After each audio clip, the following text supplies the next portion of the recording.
WhatsApp guys, this is Priyesh Patel. आप सबका स्वागत है हमारी इस यूट्यूब चैनल प्रियेश संतोखी पटेल में। फ्रेंड्स, मैंने कल इंस्टाग्राम पे एक स्टोरी डाली थी कि जो प्रमोशन मिलने वाला है internal evolution base and previous semester के मार्क के बेस, डिग्री में 2, 4 एंड 6 सेमिस्टर में और डिप्लोमा में 2 एंड 4 सेमिस्टर में, और बाकी के जो लास्ट सेमिस्टर में उनकी एग्जाम होने वाली है। मोस्टली सभी में ऐसा ही होने वाला है, मास्टर डिग्री में सबकी एग्जाम होने वाली है। तो उसमें मैंने एक ऐसी बात बोली थी कि बहुत सारे स्टूडेंट्स को इसका बेनिफिट भी होगा और बहुत सारे स्टूडेंट्स को इसका नुकसान भी जा सकता है।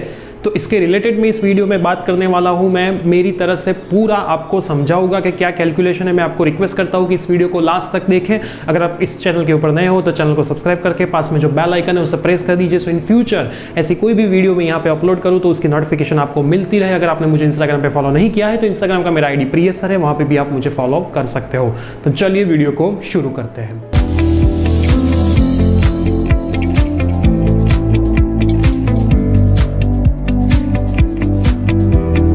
मैं कोई आलतू फालतू बात आज नहीं करने वाला हूँ, सीधा ही मैं आपको कैलकुलेशन बेस सिखाने वाला हूँ। आपको भी पता होगा कि जीटीयू जो सर्कुलर देती है वो बहुत लेट देती है। अभी भी जीटीयू ने 2-3 दिन पहले सर्कुलर रखा है, लेकिन उसमें कोई क्लियर नोटिफिकेशन उन लोगों ने सबकी नहीं दी। बहुत सारे स्टूडेंट्स को बहुत सारे प्रॉब्लम्स है। जैसे कि कैसे प्रॉब्लम है कि जो एटी वाले स्टूडेंट्स है उनके 8 सेमिस्टर में है या फिर 8 सेमिस्टर कंप्लीट हो गया तो उनकी एग्जाम कब होगी, उनका रिजल्ट कब तक आएगा, उनकी डिग्री कब तक जनरेट होगी। या फिर जो 8 सेमिस्टर में आके D10 हो चुके हैं, आपने बोला कि जो D10 है उसको आप कैरी फॉरवर्ड कर दो, तो 8 सेमिस्टर वाले को कहां पे कैरी फॉरवर्ड करोगे आप? 9 सेमिस्टर में कैरी फॉरवर्ड करोगे। तो ऐसे तो बहुत सारे क्वेश्चन है, वो 8 सेमिस्टर वाले को एग्जाम देनी है नहीं देनी है, क्या करना है, आपके माइंड में भी बहुत क्वेश्चन है। अगर आप लास्ट सेमिस्टर में हो, आपकी एग्जाम होने वाली है तो कितने घंटे की एग्जाम होने वाली है, कब ऐसा न्यूज़पेपर में आता है कि 3 घंटे का पेपर, कब आता है 2 घंटे का पेपर, कौन सी पेपर स्टाइल है। जैसे ही पेपर स्टाइल डिसाइड होगी तब तक तो एग्जाम आ चुकी होगी। तो फ्रेंड्स, जीटीयू के पास भी कोई फिक्स डिसीजन है नहीं, वो लोग भी अभी उसके ऊपर ही काम कर रहे हैं क्योंकि उनको तो पहले एग्जाम लेनी ही थी। लेकिन ये जो प्रॉब्लम हुआ बैचलर की एग्जाम और डिप्लोमा की जो मॉक टेस्ट में ऑनलाइन सर्वर में प्रॉब्लम हुआ, इसी वजह से उन लोगों ने ये डिसीजन जल्दी से दे दिया, ऐसा मेरा मानना है। मैं जीटीयू का कोई आदमी नहीं हूं, लेकिन मेरा जस्ट ये मानना है जो हम देख रहे हैं अभी की सिचुएशन, उसके ऊपर से मैं ये सब कह सकता हूं। अभी भी माइंड में क्वेश्चन है कि एटी वाले जो स्टूडेंट्स है उनकी एग्जाम किस फॉर्म में होगी, किस मंथ में होगी, कब होगी, कितने मार्क्स की होगी। तो स्टूडेंट, मैं आपको एक बात बताना चाह रहा हूं। पहले में जो लास्ट सेमिस्टर वाले स्टूडेंट्स अभी बहुत ऐसे माहौल में सर्कुलर बनाते हैं, खुद एक टाइपिंग करके सबको सेंड करके कि लास्ट सेमेस्टर वालों की एग्जाम कैंसिल कर दो। तो फ्रेंड्स, मैं आपको 2 पॉसिबिलिटी दिखाता हूं। देखो, एक तो पहले मैं आपको बता दूं कि ये जो कोरोना वायरस की बात है, तो कोरोना कभी कम होने नहीं वाला है। पहले हमें ऐसा था कि लॉकडाउन होगा तो कोरोना कम हो जाएगी, जल्दी तक तो चला जाएगा कोरोना, जुलाई तक, अगस्त तक, लेकिन लग नहीं रहा कि कोरोना के 0 केसेस कभी होंगे। आपको इस बीमारी के साथ जीना सीखना पड़ेगा, आपको आपकी इम्यूनिटी सिस्टम को बढ़ाना पड़ेगा, ये सीधी बात है। आपको ऐसा नहीं लगता कि इस सेमेस्टर में अगर प्रमोशन मिला है, कोरोना के थोड़े बहुत केसेस नेक्स्ट सेमेस्टर में भी कहीं जोन में रहे तो आपको उसमें प्रमोशन मिलेगा, ऐसा आप भूल जाओ। जेईई की एग्जाम, नीट की एग्जाम, गुजकेट की एग्जाम अगर हो सकती है तो सभी एग्जाम हो सकती है, क्योंकि वो एग्जाम इंपॉर्टेंट है। वो एग्जाम के बिना भी एडमिशन नहीं हो सकता, आपको भी पता है। बाकी की जो भी कंट्री है सब जगह पे सब ओपन कर दिया है, ऐसी जो एग्जाम है वो लोग कंडक्ट कर ही रहे हैं। ऑनलाइन करे यार ऑफलाइन करे, वो उनकी बात है। और ऑनलाइन एग्जाम में भी अगर आप ऐसा सोचते हो कि जो स्टूडेंट्स गांव के स्टूडेंट्स हैं उनको नेट की फैसिलिटी कहां से आएगी, मेरे कॉन्टेक्ट में जितने स्टूडेंट्स हैं वो सभी ऑनलाइन होते ही है, उनको कोई प्रॉब्लम नहीं है। प्रॉब्लम सर्वर साइड का है। जो लोग एग्जाम ले रहे हैं उनका अगर सर्वर बहुत अच्छा है तो एग्जाम में कोई प्रॉब्लम नहीं आएगी। टीसीएस जैसी कंपनी है, एक साथ बहुत सारे स्टूडेंट की ऑनलाइन एग्जाम लेती है, आज तक कभी उस कंपनी में प्रॉब्लम नहीं आया है। तो ऑनलाइन एग्जाम का अगर सर्वर अच्छा है तो बहुत अच्छे से एग्जाम हो सकती है। अगर मैं मेरी एप्लीकेशन की बात करूं तो मेरी एप्लीकेशन में एक साथ 5000 लोग भी एग्जाम दे सकते हैं। छोटी सी एप्लीकेशन है तो भी, तो मेन इंपॉर्टेंट वहां पे सर्वर की बात है। तो मैं आपको एक बात समझाता हूं, जो लास्ट सेमेस्टर वाले स्टूडेंट अभी टेंशन में कैसे एग्जाम देंगे। दोस्तों, प्रिकॉशन रखने हैं। आप मुझे बताओ कि अगर आप एग्जाम नहीं देते तो आप घर से बाहर ही नहीं निकलते हो, कुछ करने नहीं जाते हो, कभी कहीं भी बाहर नहीं जाते, कुछ कर, अगर आप घर से बाहर नहीं जाते तो आप ऐसा बोलो कि हमें एग्जाम नहीं देनी है। लेकिन आप पूरे दिन में कभी भी कुछ काम के लिए भी घर से बाहर जाते हो, तो आप ऐसा क्यों मानते हो कि आपको कोरोना नहीं होगा? जब आप घर से बाहर कुछ भी लेने, जैसे कि आप मिल्क लेने जाते हो, कुछ खाने की चीजें लेने जाते हो, सलून में जाते हो, कुछ भी करने बाहर जाते हो, मान लो वेजिटेबल्स भी लेने जाते हो, तो भी आपको कोरोना हो सकता है। तो फिर बाहर क्यों जाते हो?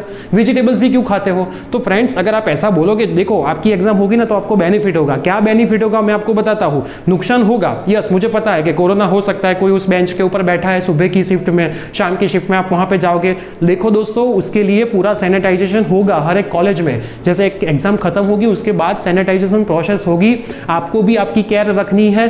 देखो दोस्तों, मोस्टली जो लोग पढ़े लिखे हो वो अपनी केयर खुद रखते हैं, जो गंवार आदमी है ना उसको ही पता नहीं कि सोशल डिस्टेंसिंग क्या है। तो दोस्तों आप लोग तो पढ़े लिखे हो, आप लोग तो इंजीनियर हो, अच्छी अच्छी फील्ड में हो, तो आपको सोशल डिस्टेंसिंग आपको खुद से रखना है। आपकी लाइफ की जिम्मेदारी आपकी है, कोई डॉक्टर आपकी लाइफ की जिम्मेदारी अभी नहीं लेता है। हॉस्पिटल में भी जाके कुछ नहीं होता है, जस्ट आपको मेडिसिन देते हैं, वहां पे रखता है, दैट्स इट। कोई इसकी पूरी वैक्सीन नहीं, आप घर पे भी इसे अच्छे से इम्यूनिटी सिस्टम बढ़ा के ठीक कर सकते हो। तो पहले जो लास्ट सेमेस्टर वाले स्टूडेंट्स एग्जाम देने जा रहे हैं वो टेंशन में, उनको मैं एक चीज समझाता हूं, आप इसको समझिए। अगर आप इंजीनियर हो तो ही आप समझ सकते हो, अगर आपको मेरी इस कैलकुलेशन में समझ नहीं आती, मैं जस्ट आपको मोटिवेट कर रहा हूं, मेरा ऐसा नहीं है कि एग्जाम देनी है, मैं जस्ट आपको मोटिवेट कर रहा हूं। डिसीजन तो वो लोग लेंगे जो भी डिसीजन आएगा, लेकिन this is a video for just motivating you कि इस टाइम पे आप क्या करो। क्योंकि अगर एग्जाम लेने का बोल दिया है, देनी पड़ेगी, तो आप फिर कुछ नहीं कर पाओगे, आपको जहां पे जाके एग्जाम देनी ही पड़ेगी, कुछ नहीं होगा। सो मैं जस्ट आपको एक सिंपल कैलकुलेशन दिखाता हूं। अगर आपको वीडियो अच्छा लगे तो लाइक करना, आपके फ्रेंड्स में शेयर करना, अगर नहीं पसंद आता तो वीडियो को छोड़ के चले जाना। देखो सिंपल कैलकुलेशन क्या है, 5, 6, 7, 8, मैं डिग्री की बात कर रहा हूं, डिप्लोमा वाले ऐसे ही कैलकुलेट कर दे लास्ट 2 सेमेस्टर लेके। 5, 6, 7, 8 सेमेस्टर में आपके CGPI काउंट होते हैं, सबको पता है। CGPA आपके फाइंड होते हैं। आपको पता होगा कि आपका 5th सेमेस्टर में जो रिजल्ट था ना, जो भी SPI मान लो, उससे आपके 6 में इंक्रीज हुए होंगे, आपके 7th में इंक्रीज हुए होंगे, और आपके 8 में तो उससे भी ज्यादा इंक्रीज होते हैं। CGPI निकाला ही ऐसे कि स्टूडेंट्स कोई भी इंटरव्यू में जाए तो वो आगे आ सके मेरिट में। मेरे भी मान लो, मेरे 7th सेमेस्टर में आप मान लो 8.5 थे, और 8 में 9.5 थे। देखो एक SPI का फर्क आ गया। अभी आपकी एग्जाम नहीं होती है, ऐसा मान लो आपकी एग्जाम नहीं होती है, तो क्या होता, आपको मिलेंगे मार्क इस सेमेस्टर के 50%, तो इसके 50% निकाल लो। और यहाँ पे मिड सेमेस्टर तो कॉलेज के ऊपर डिपेंड है, अच्छे मार्क नहीं भी आए, अच्छे मार्क आए भी है, उसके 50% और इसके 50%। तो देखो इसमें आपको मार्क्स कम ही आते, आपके ये टारगेट तक आप नहीं पहुंच पाते। अगर एग्जाम में 50% MCQ भी होते हैं और 50% थ्योरी भी होती है, तो दोस्तों पेपर बहुत इजी ही होगा। इस सिचुएशन का GTU को पता ही है, हर एक यूनिवर्सिटी को पता है, पेपर बहुत इजी होगा, चेकिंग भी इजी होगा, आप आराम से 9+ पहुंच सकते हो।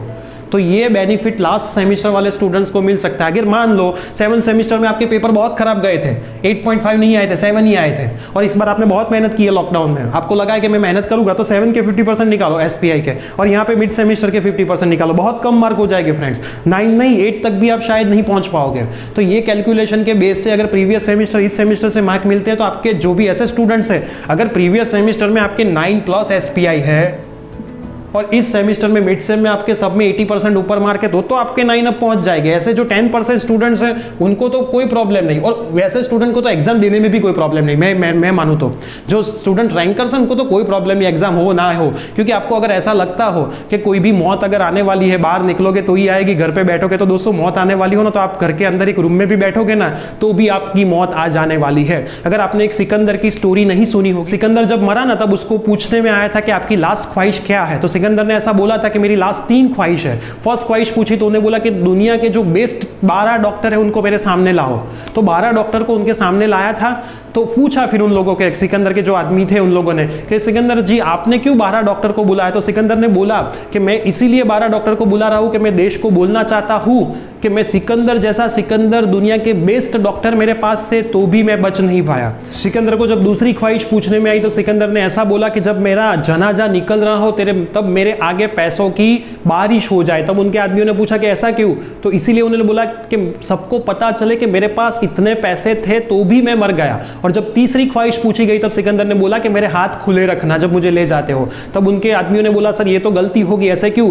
तो उसने बोला कि मैं दुनिया को बताना चाहता हूं कि मेरे पास इतने सारे पैसे, इतने सारे डॉक्टर्स थे तो भी मैं खाली हाथ जा रहा हूं। तो फ्रेंड्स, अगर आपके मिड सेमेस्टर में कम मार्क है, 8 सेमेस्टर में प्रीवियस सेमेस्टर का रिजल्ट कम है, तो अगर ऐसे ही प्रमोशन 8 सेम में आपको मिलता तो आपके मार्क्स कम होते और आपके CGPA पे डायरेक्ट इफेक्ट पड़ती।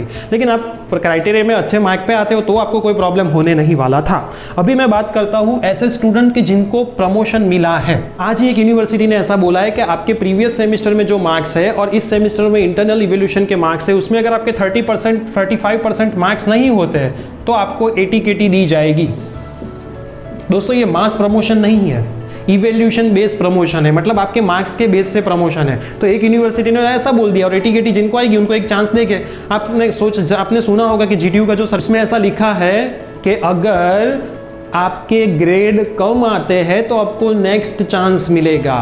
दोस्तों अगर प्रमोशन देना होता, अच्छे मार्क देने होते, तो ये लाइन लिखने की वहाँ पे ज़रूरत क्यों होती कि ग्रेड कम आते?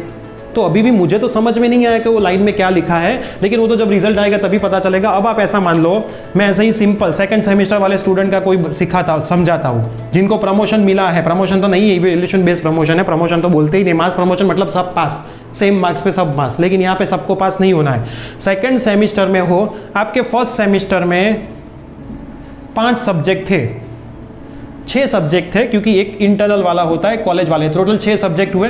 एक में तो आप कॉलेज वाला होगा, उसमें तो पास हो गए, लेकिन इस 5 में आप फेल हो और आपको शायद 1.5 SPI जितना कुछ रिजल्ट मिला है मिनिमम। एक में पास हो तो ऐसा इतना तो नहीं मिलता, 0.5 इतना ही मिलता, 2 में पास हो कुछ भी। 1.5 के आप 50% निकालो, मैं कैलकुलेशन नहीं समझाऊंगा, आप खुद ही समझ सकते हो। 1.5 के 50%, अभी सेकेंड सेमिस्टर के मिड सेमिस्टर के मार्क वो काउंट होने, मिड सेम चली गई, अगर मिड सेम में आप फेल हो, अगर रिमीडियल भी दी है तो 12 मार्क 30 में से, इसके 50% निकालो। आप मुझे बताओ, इस दोनों के 50% निकाल के 23 मार्क्स हो सकते हैं? मुझे नहीं लगता कोई भी सब्जेक्ट में होंगे, कोई भी सब्जेक्ट में नहीं होंगे 23% मार्क, क्योंकि पहले सेम में तो कोई रिजल्ट ही नहीं है आपका, ऑलरेडी फेल हो। इसमें जितने स्टूडेंट 60 या 70% सब्जेक्ट में फेल है, मतलब 6 सब्जेक्ट है तो 4 सब्जेक्ट में या 3 सब्जेक्ट में फेल है, अगर 2 में फेल है, 1 में फेल है तो इतना टेंशन नहीं है, लेकिन 3 या 4 में फेल है तो प्रॉब्लम हो सकता है, शायद से बहुत कम मार्क आए। देखो दोस्तों, अगर आप पास भी हो जाते हो, सिंपल सुनो, अगर जो 6 सेमेस्टर वाले स्टूडेंट है ना, जीटीयू के डिग्री वाले, अगर 5th सेमेस्टर में आपके कम मार्क्स है थोड़े और मिड सेम में भी कम है, लेकिन इसमें आप पास हो गए डीडी ग्रेड से, मान लो ऐसा कि डीडी ग्रेड से पास हो गए सब में, डीडी या सीडी लास्ट ग्रेड से, और आपके एसपीआई 5-6 के बीच में आए। दोस्तों जीटीयू की अगर आप रेगुलर एग्जाम भी होती ना, तो मुझे पता है, मैंने अभी बोला 5th 6 7 8 5th में जो एसपीआई है ना, उससे आपके 6 सेमेस्टर में एसपीआई बढ़ते ही बढ़ते 100% बढ़ते, तो यहाँ पे तो आपके कम हो गए, तो फिर सीजीपीए में क्या होगा? सीजीपीए आपका कम बनेगा, सीजीपीए आपका क्या बनेगा? कम बनेगा, तो वहाँ पे जाके वापस प्रॉब्लम। तो दोस्तों ये कोई फायदा नहीं है। देखो नुकसान कितना है, आपने पहले तो 6 semester 4th semester second semester वाले बहुत 10% ऐसे स्टूडेंट है जिन लोगों ने पढ़ाई शुरू की थी, थोड़ा बहुत पता था सब्जेक्ट में क्या है, बाकी के किसी स्टूडेंट ने कुछ किया नहीं था, सबको ऐसा ही था प्रमोशन मिलेगा। अभी मुझे बोलो कि जो 6 सेमेस्टर वाले स्टूडेंट है कंप्यूटर आईटी के, मान लो उनके जो कोर सब्जेक्ट है .NET और वो सब, वो अगर आपको आते नहीं है, जब आप कंपनी में जाओगे, इंटरव्यू में जाओगे, अगर आपके पास बेसिक नॉलेज ही नहीं है तो आप कैसे कर पाओगे? आपने कभी बुक ही ओपन नहीं की तो क्या कर पाओगे? और आपको ऐसा लगता है कि 6 सेमेस्टर में जो सब्जेक्ट है वो 7 सेमेस्टर में काम नहीं आने वाले हैं? सब में बेस काम आता है। आपने देखा होगा कि 1 to 10 स्टैंडर्ड में सिंप्लीफिकेशन और वो सब नहीं सीखा है, तो 11 12 में मैथ्स में प्रॉब्लम आती होगी, जहाँ पे मैथ्स आए वहाँ पे प्रॉब्लम, इंजीनियरिंग में भी सेम, मैथ्स में प्रॉब्लम। तो दोस्तों फ्री में जब कुछ मिलता है ना, तब हर बार कुछ प्रॉब्लम होता है। मैं आपको डरा नहीं रहा हूँ, जिनके कम मार्क्स है उनकी कैलकुलेशन कैसे होगी कोई आइडिया नहीं है, कहीं पे सर्कुलर नहीं आया है। जिनको अच्छे मार्क है प्रीवियस सेमेस्टर में और इस सेमेस्टर में मिड सेम में, उनको डरने की कोई ज़रूरत नहीं, उनको तो सब जगह पे प्रॉब्लम नहीं है, अच्छा ही है। लेकिन प्रॉब्लम ऐसे स्टूडेंट को है जो प्रीवियस सेमेस्टर में मोस्टली सब्जेक्ट में एटीकेटी वाले हैं और इस सेमेस्टर में मिड सेम में भी कम मार्क आए हैं और इस सेमेस्टर में आपने कुछ नहीं किया है।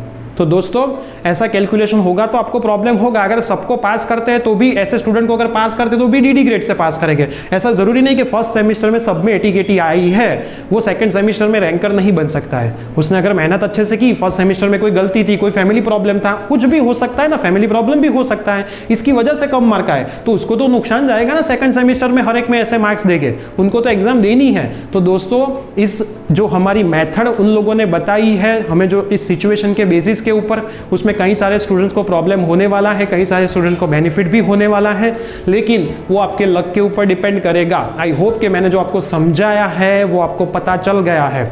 मैं आपको कोई डराने की बात नहीं कर रहा हूँ, मैं आपको इतना बताता हूँ कि डर के आगे ऑलवेज जीत होती है। दोस्तों घर पे कोरोना करके बैठे रहोगे तो लाइफ में कभी भी आगे नहीं बढ़ोगे।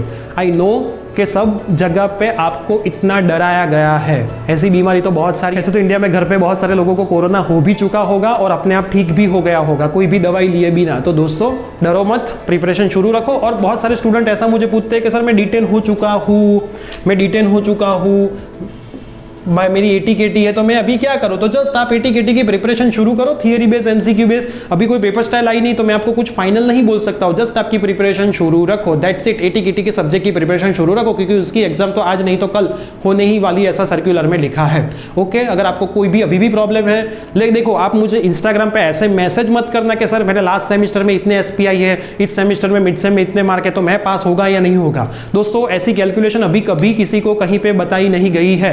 वो लोग कैलकुलेशन करके रिजल्ट जब आएगा ना, तब हमको पता चलेगा कि कैसी कैलकुलेशन कैसे हुई है। तो उसके तो आंसर मैं आपको नहीं दे पाऊंगा, लेकिन उसके लिए आपको एक चांस मिलने वाला है, तो कोई टेंशन लेने की ऐसी तो जरूरत नहीं। लेकिन वो चांस के लिए भी आपको इस सेमेस्टर में प्रिपरेशन तो शुरू रखनी पड़ेगी ना। प्रमोशन मिल गया लेकिन कम मार्क आए, आपको मार्क्स चेंज करवाने, ग्रेड बढ़ाने हैं, तो क्या करोगे। अभी ऐसा भी क्वेश्चन था कि सर मेरे ग्रेड बढ़ जाएंगे या फिर नेक्स्ट में एग्जाम दूं तो कम भी आएंगे, तो मेरे कौन से काउंट होंगे, पहले वाले या लास्ट वाले। इसका भी कोई आंसर किसी के पास नहीं है। तो वेट कीजिए, बहुत सारे प्रॉब्लम सबके हैं, मुझे पता है। उसके सबके सॉल्यूशन निकालते निकालते तो मुझे लगता है पूरा ईयर चला जाएगा हमारी यूनिवर्सिटी का। दोस्तों हमारे चैनल के ऊपर बने रहिए, इस वीडियो को आप सभी फ्रेंड में शेयर कर दीजिए, और अगर चैनल पे नए हो तो चैनल को सब्सक्राइब करके पास में जो बेल आइकन है उसे प्रेस कर दीजिए। इंस्टाग्राम पे भी मुझे आप फॉलो कर सकते हो। घर पे रहिए, सुरक्षित रहिए, बाहर भी निकलिए तो प्रिकॉशन के साथ निकलिए। आपकी हेल्थ की जिम्मेदारी किसी की नहीं है, आपकी है। Thank you.